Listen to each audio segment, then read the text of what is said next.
भारत के प्रधानमंत्री खामेनेई की मौत पे खामोश रहते हैं। 160 स्कूली बच्चे मार दिए जाते हैं, खामोश रहते हैं। ईरान से तू कौन मैं खामखा जबरदस्ती झगड़ा करने की आपको जरूरत क्या थी कि जब वो हार्मोज का समुद्री मार्ग 60% से ज्यादा ईरान के रास्ते में आता है, ईरान के कब्जे में आता है, इसलिए आपने जानबूझकर देश को संकट में डाला है। यह संकट आया हुआ संकट नहीं है, यह लाया हुआ संकट है। और आज जो कहा गया कि हार्मोज समुद्री मार्ग खुल गया है, गलत जानकारी सदन को नहीं देनी चाहिए। हार्मोज समुद्री मार्ग से मात्र 2 जहाज आपके आए हैं, 22 जहाज अभी भी आपके रुके हैं। प्रधानमंत्री जी जब गए थे ईरान की यात्रा में, उन्होंने कहा भारत और ईरान की दोस्ती इतिहास से भी पुरानी है।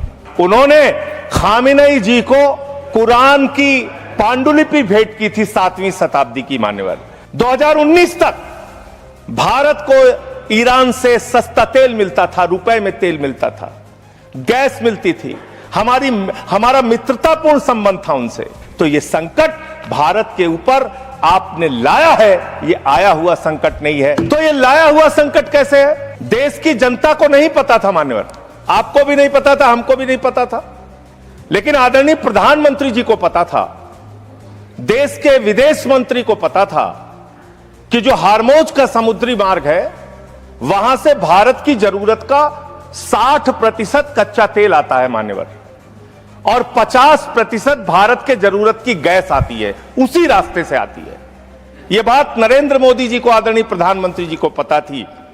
तो मैं आपके माध्यम से पूछना चाहता हूं कि जब वो हार्मोज का समुद्री मार्ग 60% से ज्यादा ईरान के रास्ते में आता है, ईरान के कब्जे में आता है, तो ईरान से तू कौन मैं खामखा जबरदस्ती झगड़ा करने की आपको जरूरत क्या थी? इसलिए आपने जानबूझकर देश को संकट में डाला है। यह संकट आया हुआ संकट नहीं है, यह लाया हुआ संकट है। और इस लाए हुए संकट के सबसे बड़े जो प्रायोजित किया है जिन्होंने संकट, उसका नाम है देश के प्रधानमंत्री आदरणीय नरेंद्र मोदी जी।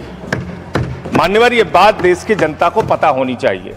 दूसरी बात मान्यवर, आपका परंपरागत मित्र है ईरान, और खुद प्रधानमंत्री ने माना है। प्रधानमंत्री जी जब गए थे ईरान की यात्रा में, उन्होंने कहा भारत और ईरान की दोस्ती इतिहास से भी पुरानी है। यह प्रधानमंत्री के वक्तव्य हैं। उन्होंने खामेनेई जी को कुरान की पांडुलिपि भेंट की थी 7वीं शताब्दी की मान्यवर।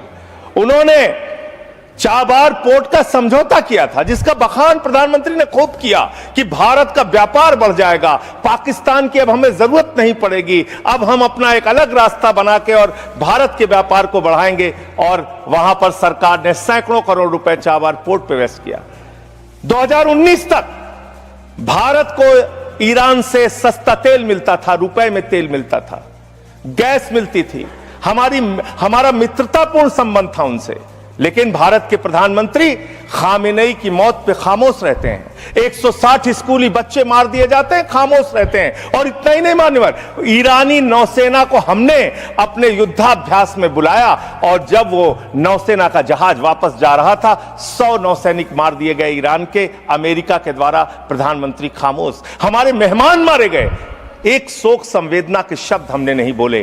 तो यह संकट भारत के ऊपर आपने लाया है, यह आया हुआ संकट नहीं है। मैं फिर से स्पष्ट करना चाहता हूं। दूसरी बात मान्यवर, दूसरी बात, आपने जो तेल और जो ऐसे समय में 60 रुपए घरेलू गैस का दाम और 115 रुपए कमर्शियल सिलेंडर का दाम आपने बढ़ाने का काम किया। तो पूरे देश में एक हाहाकार की स्थिति है। इसको नियंत्रित करने के लिए झूठ बोलने के बजाय सच्चाई को स्वीकार कीजिए। और आज जो कहा गया कि हार्मोज समुद्री मार्ग खुल गया है, गलत जानकारी सदन को नहीं देनी चाहिए। हार्मोज समुद्री मार्ग से मात्र 2 जहाज आपके आए हैं, 22 जहाज अभी भी आपके रुके हैं। वीडियो देख लिया, वीडियो को लाइक करो, चैनल को सब्सक्राइब करो। ऐसे ही वीडियो देखने के लिए मेरा इस चैनल को फॉलो करो।